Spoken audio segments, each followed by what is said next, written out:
As Pat walked away, Murphy cursed him and vowed revenge. "I'll get you little bollocks. Nobody gets one over on me." Brown, who was walking with Pat, overheard Murphy's threat and turned to Pat, saying, "I think you might have upset our bookie friend's pride no end, Pat." "And," said Pat, "and he can be a dangerous man when outwitted," Brown answered. Himself and his hired hand, Brady, are strangers to the rules when it comes to the law and money. "Won't bother me after today. I am moving back to the farm." "Are you going on your own, or are you taking the horse with you?" "I've been trying to sell him, but so far nothing doing. If the worst comes to the worst, then the race horse will become a plough horse." He laughed at the thought.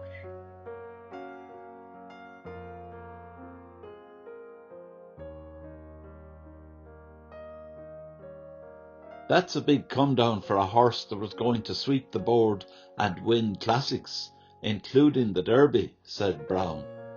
"Everything will fall into place. I'm too long gone from home, and the parents need someone to help out," Pat said with a slight smile. "Good luck then, Pat," Brown said, extending his hand. Pat walked off through the town, down High Street, into Fish Street. Lydon was boxing fish in his yard as Pat passed along the street. He remembered his landlady. "She'll enjoy the few eels," he thought to himself as he crossed over and into the yard. Murphy and Brady hurried down High Street and stopped at the crossroads at the top of Fish Street. "Where the hell did he go, Brady? He was just ahead of us." "I don't know, Mr. Murphy. He can't be gone too far. He was only just ahead of us."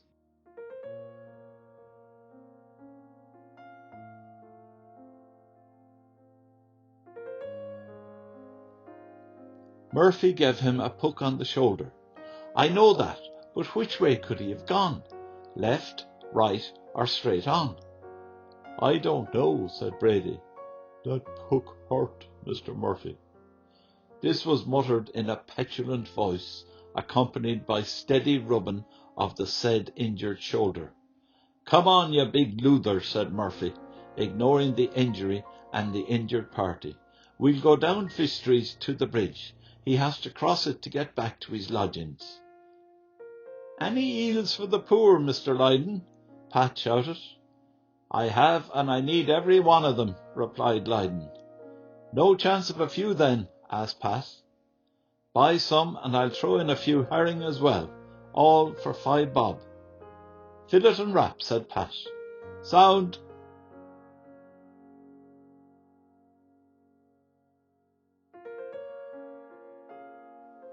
As Murphy and Brady passed the yard entrance, they spotted Pat inside, talking to Lydon. "Quick! Don't let him see you," Murphy whispered in a low growl. "Get up Tinker's Lane here out of the way, and we might be able to grab the fecker when he passes by." "It's not that dark yet, Mr. Murphy," said Brady. "We'd be taking a chance of being seen." "Stop thinking, Brady," hissed Murphy. "Leave the thinking to me, okay?" "Okay, yes, sir, Mr. Murphy, boss," Brady said obediently. "You're here to do him damage when I tell you to, okay? Do you hear me now? No fuck-ups," snarled Murphy. As Pat ambled back onto the street, Mackay King walked down the path in his direction. "How's she cutting, Pat?" "Ah, Jesus, Mac, how's it going yourself? Long time no see." Little did Pat know, but this chance encounter had saved him from a bruising altercation.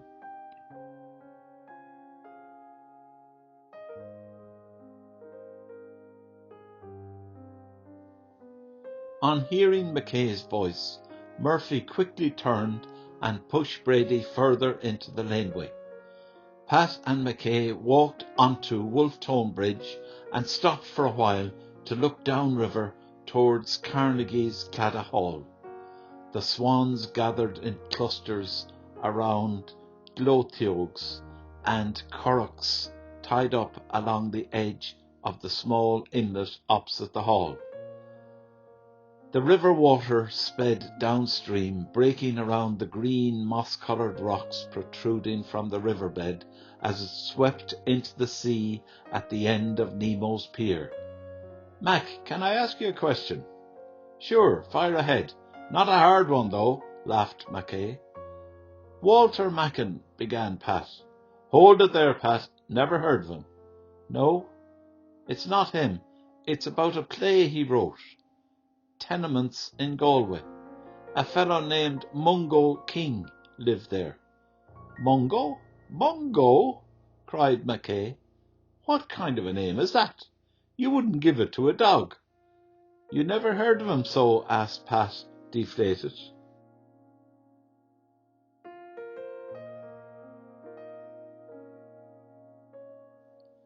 "No, Pat, never heard of him, or the other fellow either. Why? What do you want to know for?" "Just curious," said Pat. "I've been reading a play. It mentions tenements in Galway. Mungo's mansions. Just wondering where they were." "Mansions now?" scoffed Mackay. "Geez, Pat, you have me head swimming." "Forget it, Mac," said Pat. "I was just looking for the connection with the name King. Seeing as it's your name too, I thought you might know something or have heard the name, that's all."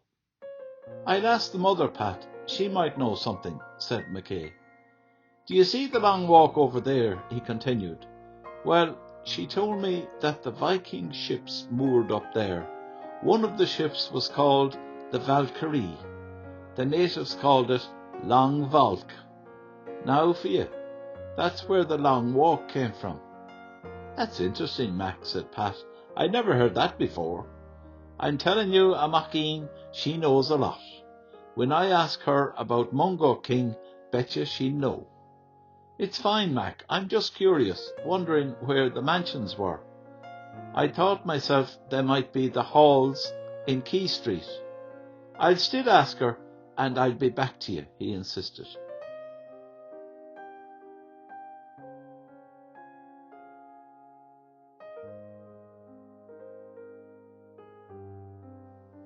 Murphy and Brady stood over at the Spanish Arch, watching the pair on the bridge. "Doesn't look like we will get a chance to sort Connolly out tonight," said Brady. "Take it easy," Murphy grunted. "They're not going to stay there all night. We'll get our chance." Pat and Mackay walked away from the bridge. "I'm going over to Blowy's, if you want to come for one, Mac." "No, you're all right, Pat. I had a fair feed of porter last night, and I still have to face the music when I get home." "Yarra, come on. The one won't kill you." "No, but herself might," said Mackay, grimacing at the thought. "OK, Mac, I'm not going to add to your trouble. Catch you again." "Good luck," said Mackay.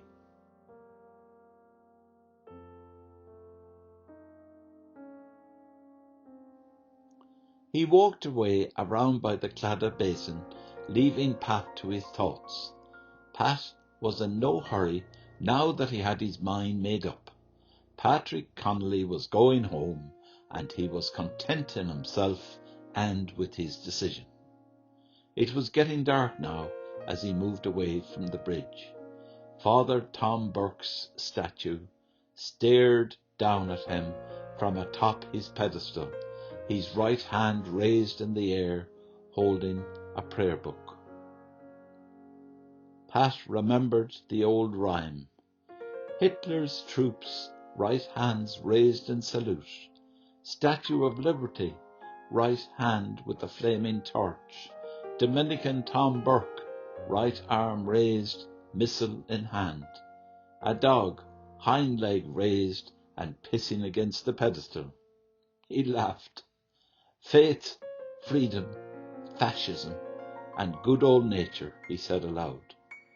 The symbolism of the common salute and the dog's disrespect made him smile.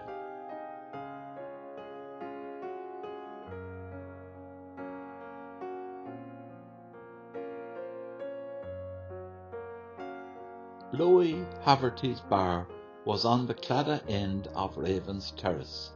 It was a pub of choice, as they said. You either liked it or you didn't. Pat did. As an extra bonus, he enjoyed the characters who frequented it.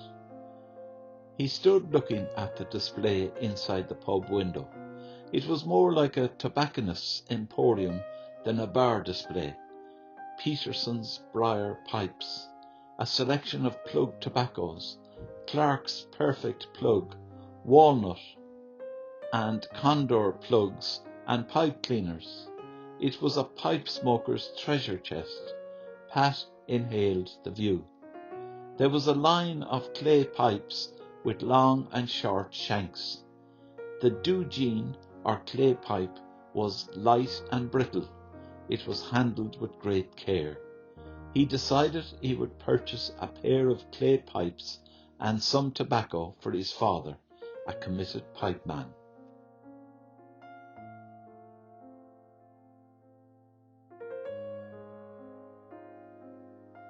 As Pat stepped inside, he was greeted by a local Claddagh man.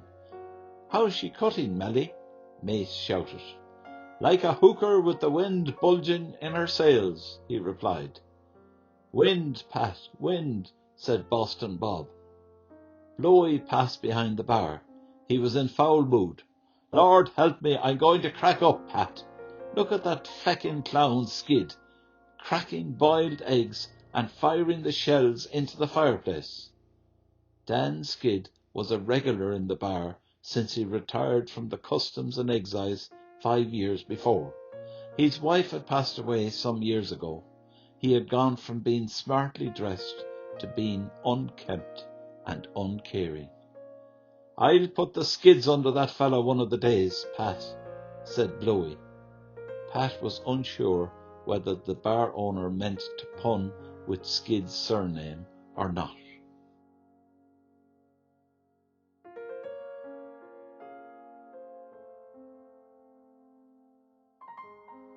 "Don't be complaining to me, Blowy," he said.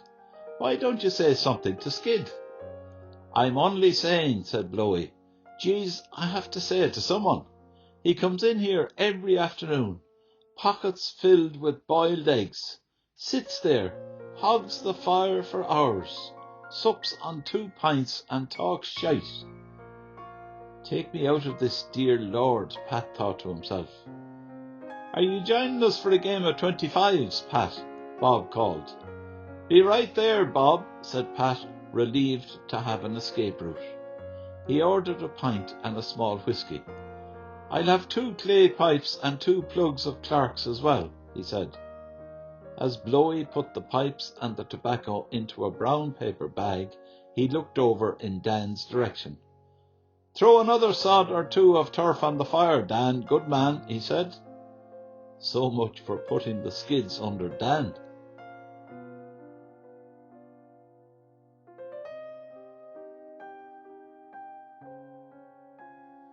Pat sat down at the table. "My deal," said Mickey Bat. He shuffled the cards expertly and dealt a round of hands. "Threepence all in, and the best of 3 games takes the pot," he continued.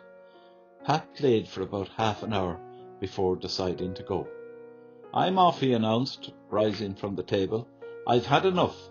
When your luck's out, it's out." As Pat left the bar, there was a tinkle from the bell over the door. He turned back and said cheerfully, "Good luck, lads. I'll be back before Christmas." "There'll be a Christmas drink here for you, Pat," said Blowy. Pat's shout of thanks was enveloped by the wind as he stepped out into the shadows. From their watching place, Murphy and Brady stirred themselves. "He's coming," hissed Murphy. "Get ready." The regular clip-clop of Pat's boots echoed in the deserted street as Pat ambled along. He came to an abrupt halt when Murphy stepped out in front of him.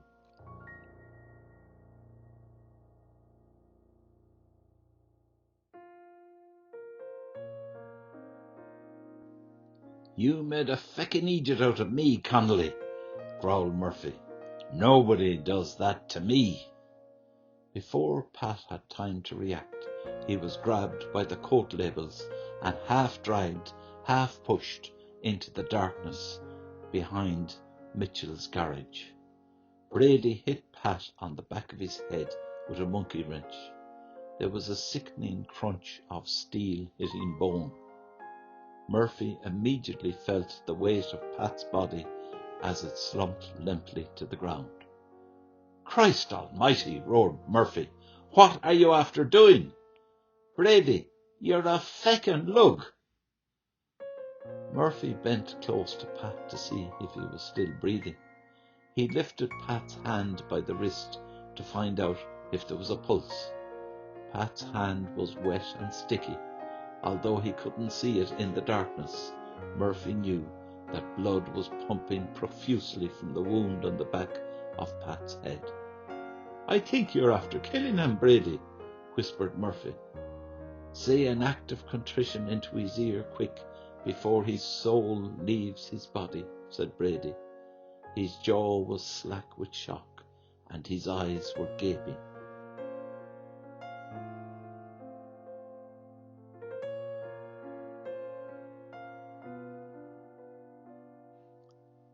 Murphy pressed on Pat's chest.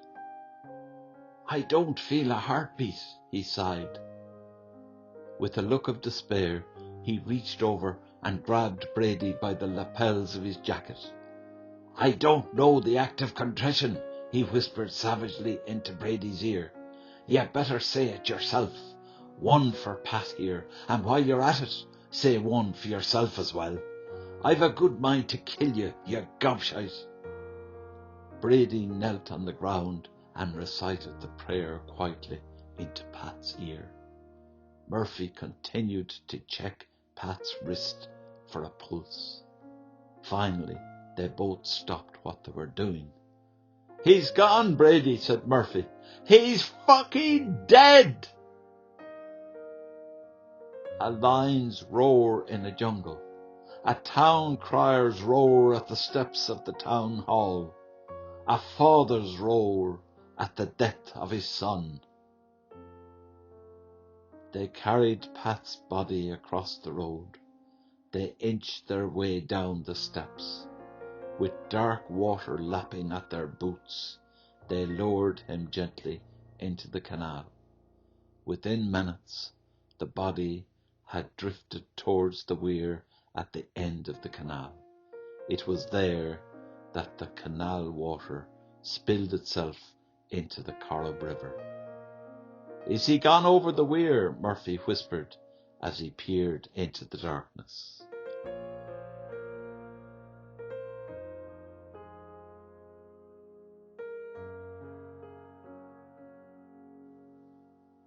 "I can't see," answered Brady. "It's too feckin' dark." "Well, you'd better go back up on the bridge. Run down to the Fisher's Tower. Look for the body from there." Brady raced along down the canal to the weir. He saw no sign of Pat's body. It must have gone into the main river and swept towards the bay. "Is he gone, Brady?" Murphy shouted when he finally arrived at the Fisher's Tower. Breathlessly, he shouted again, "Is he gone?" "Yes, swept away," said Brady. "He must be out at the lighthouse by now." "Did you see him? Did you actually see the body?" "Of course I did," said Brady. "And him with the big red patch on the back of his skull. Sure, I couldn't mistake him." "Okay," Murphy said. "You know what you need to do now? Gob shut. Not a word to a living soul." "You can rely on me, boss," said Brady. "I hope so, Brady," said Murphy. A horrible grimace crossed his face. "If you keep quiet, I'll keep quiet. I'll say nothing about how you murdered Connolly."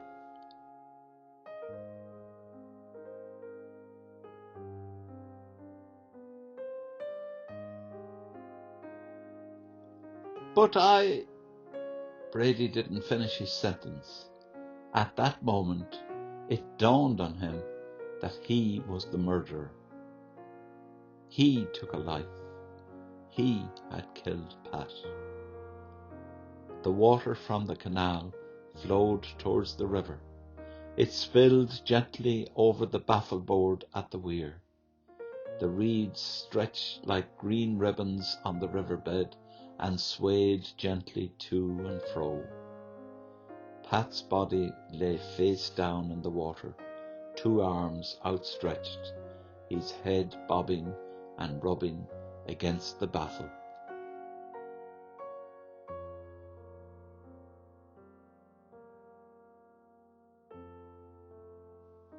Nono and Delia walked out the gates of the claddagh churchyard after their daily visit to the grotto. A morning mist hung like a ghostly blanket over the claddagh basin. "Cold this morning, Nono loving," said Delia. "Cold? It's freezing a girleen," said Nono through gritted teeth. "Don't know how Father Tom can take it. His poor little balls must be turned to snow." Delia laughed. Nono was a holy terror for mentioning the priest's privates every opportunity she got. The fact that she was referring to the genital area of a statue erected in memory of a famous priest didn't prevent Delia from blushing with embarrassment. They walked past the statue, onto the bridge, and hurried up the street on their way to work.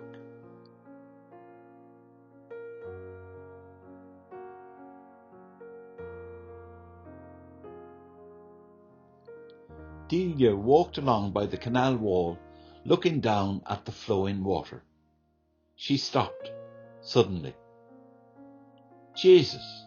No, look at that," she shouted. "What?" "Looks like someone threw a tailor's dummy in," said Delia. "That's not a dummy, you dummy, you," screamed Nono. "That's a body." Delia joined in the screaming. They threw their hands in the air and ran along over the bridge, shouting for help.